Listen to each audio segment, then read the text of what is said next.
प्यारे विद्यार्थियों, मैं हूं बसंत कुमार सिंह और अब आप देख रहे हैं आपका अपना यूट्यूब चैनल जेसीसी फाजिलनगर, जिसमें आज आपको क्लास 9th और 10th में जो मैथमेटिक्स का चैप्टर है पॉलिनोमियल, यह चाहे आप क्लास 10th में पढ़ते हो चाहे 9th में पढ़ते हो, दोनों क्लास के बच्चों के लिए पॉलिनोमियल बहुत ही महत्वपूर्ण चैप्टर है।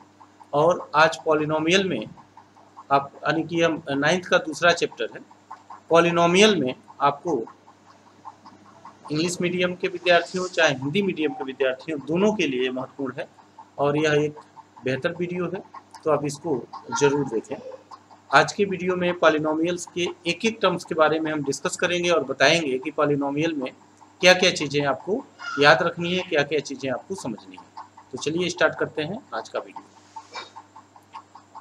पॉलिनोमियल यानी बहुपद क्या है, इसको समझने से पहले सबसे पहले आज जो टॉपिक हम कवर करने वाले हैं इस पर एक बार एक नज़र डाल लेते हैं। आज हम लोग सीखेंगे या जानेंगे कि कांस्टेंट क्या होते हैं, अचर क्या होता है, और फिर से वेरिएबल्स यानी कि चर क्या होते हैं। तीसरे नंबर पर अलजेब्रिक एक्सप्रेशंस क्या होते हैं, बीजीय व्यंजक किसे कहते हैं, और चौथे नंबर पे हम सीखेंगे कि टर्म्स ऑफ अलजेब्रिक एक्सप्रेशंस यानी बीजीय व्यंजक के पद क्या होते हैं। और इसके बाद इनको समझने के बाद से हमें समझना है कि बहुपद यानी कि पॉलिनोमियल्स क्या होता है, और फिर कोफिशिएंट्स किसे कहते हैं, गुणांक क्या होते हैं, और डिग्री ऑफ पॉलिनोमियल्स को हम कैसे ज्ञात करते हैं। तो इन 7 चीज़ों पर आज चर्चा करेंगे और इसे बेहतर समझने का प्रयास करेंगे। इसके अलावा आज सबसे पहले हम आपसे पूछें कि आपके हाथ में कितनी उंगलियां होती हैं, तो यह फिक्स होता है, इसके नंबर फिक्स होते हैं, तो आप बताएंगे 5। पूछा जाए कि आंखें कितनी होती हैं, एक मनुष्य के पास कितनी आंखें होती हैं, तो यह भी संख्या फिक्स है और यह है 2। पूछा जाए कान कितने होते हैं, तो आप कहेंगे 2 कान होते हैं। यानी कि जितने भी एग्जाम्पल्स यहाँ आपको फिगर में दिखाई दे रहे हैं इनमें सबकी वैल्यू फिक्स है, तो ऐसे फिक्स वैल्यू को ही हम अचर कहते हैं, जो न घटता है न बढ़ता है। आँखों की संख्या 2, उंगलियों की संख्या 5, अपवाद की बात न की जाए तो उंगलियों की संख्या 5, सामान्य आदमी की 5 उंगलियां होती हैं एक हाथ में। तो इस तरह के सिंबल्स को जिसकी वैल्यू फिक्स होती है हम कांस्टेंट या अचर कहते हैं। A symbol having fix numerical value is called a constant. वह प्रतीक जिसका मान निश्चित होता है अचर कहलाता है। मैथमेटिक्स में जो अचर प्रयोग हम करते हैं इसमें अगर 8 कहीं लिखा गया हो तो 8 का मान कभी नहीं बदलता है, फिक्स है। -6 लिखा गया हो, 5/7 लिखा गया हो, पाई का मान लिखा गया हो, etc आर ऑल कांस्टेंट। ये सारी चीज़ें फिक्स होती हैं। प्रत्येक क्वेश्चन में इनका मान निश्चित होता है, न घटता है न बढ़ता है, इसलिए इसको हम अचर कहते हैं, कांस्टेंट कहते हैं। अब हम पढ़ेंगे कि चर क्या है, वेरिएबल क्या होता है। अगर आपसे पूछा जाए कि आपके कितने दांत हैं, दांतों की संख्या बचपन में कम होती है और धीरे धीरे उम्र बढ़ने के साथ बढ़ती जाती है और फिर से ज़्यादा उम्र बढ़ने पर यह टूटना शुरू कर देता है, तो इसकी संख्या घटती बढ़ती रहती है, यह वेरिएबल कहलाएगा। पूछा जाए एक पेड़ में, एक पौधे में, आम के पेड़ में कितने फल आते हैं, तो इसकी भी संख्या निश्चित नहीं है। या पूछा जाए कि पौधे में पत्तियों की संख्या क्या है, तो वो भी गिरता रहता है और नए पत्तियां निकलती रहती हैं, तो इनकी संख्या भी फिक्स नहीं है। या पूछा जाए कि एक गुच्छे में लीची के कितने लीची होते हैं, तो इसकी भी संख्या फिक्स नहीं है। यानी कि जिनकी संख्याएं फिक्स न हो उसको हम चर कहते हैं। अ सिंबल विच में assign different numerical values is known as variable। एक प्रतीक जिसका मान अनिश्चित होता है चर कहलाता है। जैसे अगर कहीं क्वेश्चन में ए का प्रयोग किया गया है तो ए का मान कुछ भी हो सकता है, बी का प्रयोग किया गया है, C, X, Y, Z, etc are all variables. X, Y, Z जिसके भी होते हैं मान, अलग अलग क्वेश्चन में इनके मान अलग अलग होते हैं, इसलिए इनको हम वेरिएबल कहते हैं और इनकी संख्या कुछ भी हो सकती है, हर क्वेश्चन में इनके मान बदलते रहते हैं।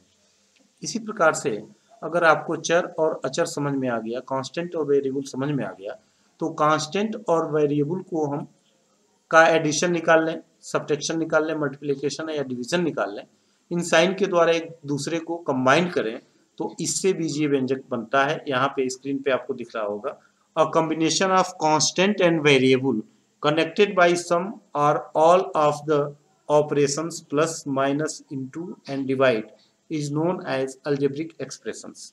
जैसे गणितीय संक्रियाओं प्लस माइनस इनटू या डिवाइड द्वारा चर और अचर का संयोजन बीजीय व्यंजक कहलाता है। जैसे एग्जांपल फर्स्ट में लिखा गया है 2 में x का मल्टीप्लाई कर दिया गया प्लस 4 जोड़ दिया गया, तो 2x प्लस 4 एक अलजेब्रिक एक्सप्रेशन यानी बीजीय व्यंजक है।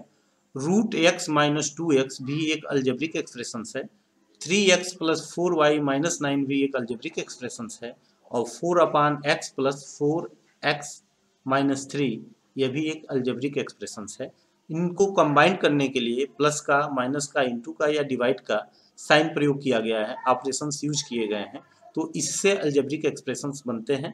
और अलजेब्रिक एक्सप्रेशंस में चर और अचर को कंबाइंड करके बनाया जाता है।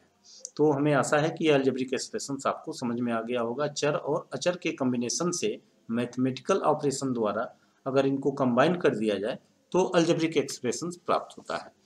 अब इसके बाद हम बीजीय व्यंजक के पदों पर डिस्कस करेंगे कि बीजीय व्यंजक के पद किसे कहते हैं। पद को ज्ञात करने के लिए हम दो चिन्हों का प्रयोग करते हैं, प्लस के या माइनस का।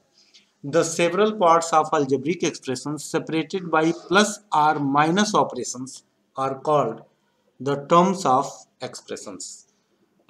अलजेब्रिक एक्सप्रेशन के टर्म्स प्लस या माइनस से अलग होते हैं। बीजीय व्यंजक के विभिन्न भाग जो प्लस या माइनस से अलग होते हैं बीजीय व्यंजक के पद कहलाते हैं। जैसे यहाँ एग्जांपल में आपको दिखाया गया है 4 + 9x - 5x² + 3/4xy containing 4 terms, namely 4 एक टर्म है, 9x दूसरा टर्म है, -5x² तीसरा टर्म है और 3/2xy ये इसका चौथा टर्म है।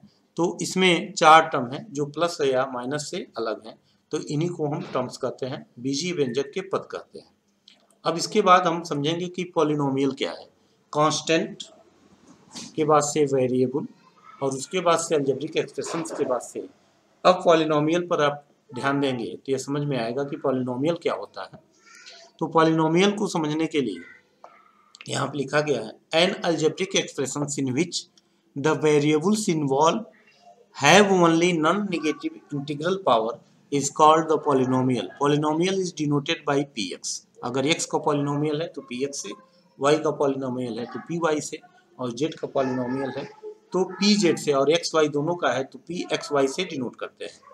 वह बीजीय व्यंजक जिसमें चर की घात पूर्ण संख्या 0, 1, 2, 3, 4 etc हो बहुपद कहलाता है। बहुपद को px से डिनोट करते हैं। यानी कि अलजेब्रिक एक्सप्रेशंस को पॉलिनोमियल होने के लिए यह कंडीशन है कि जो उसका पावर होगा वह होल नंबर होना चाहिए। जैसे 5x² 5x³ यहाँ पावर 3 है, -4x² यहाँ पावर 2 है और 6x इसका पावर 1 है और -3 है, तो कांस्टेंट की वैल्यू पावर जो होती है 0 होती है।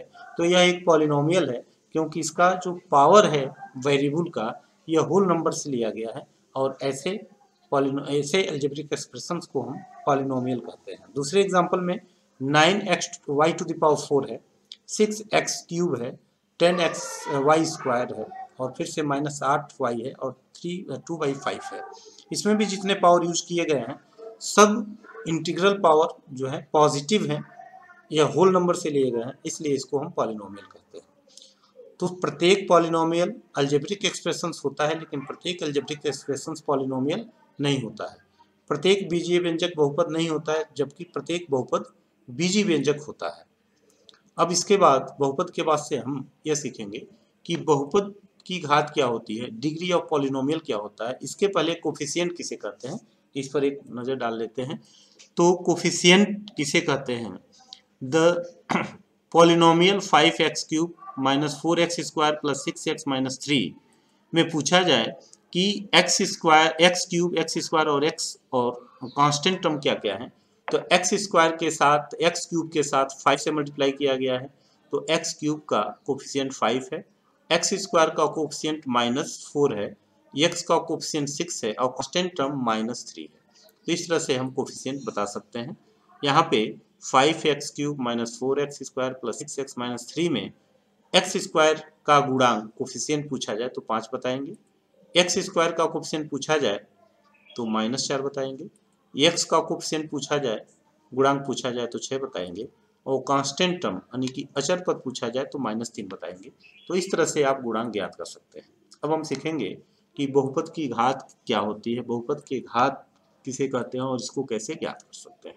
Degree of polynomial in one variable, इसके दो पार्ट है। एक वेरिएबल है तो घात कैसे देखेंगे।